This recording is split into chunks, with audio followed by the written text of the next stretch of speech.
anytime you think about division, you should think about this theorem 10.2. And you probably already do. Maybe you just don't think about that equation. But what does it say? It says for any number and any other number. In fact, no, I'm going to say, let's choose that p is the bigger number.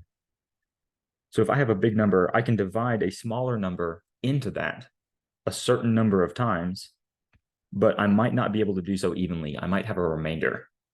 So I can really decompose numbers like this. In fact, that's what example 10.3 is asking. Let's decompose the following integers into the given divisor, a quotient, and a remainder. So I'm looking to write down this sentence. That's the given number. Q is the divisor. N is that quotient. How many times I can fit my divisor into my number. And then that R right there is the remainder. Okay, let's go through this. So in the first example, I want to take 13 and I want to divide 5 into 13.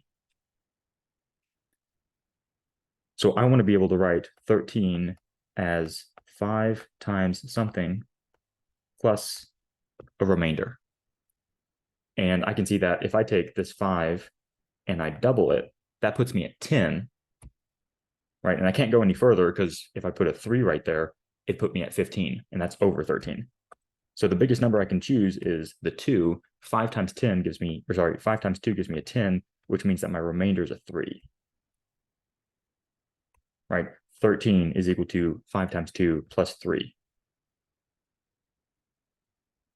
Let's do the same thing here for 61 and 11.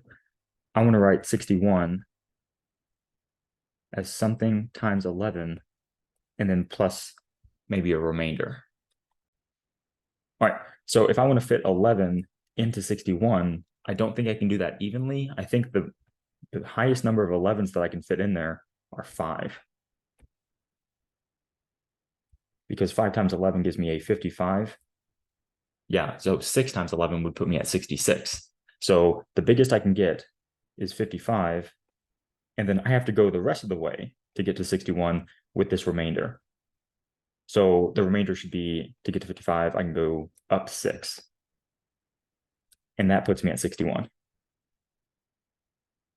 So I can decompose 61 as 5 times 11 plus the remainder of 6.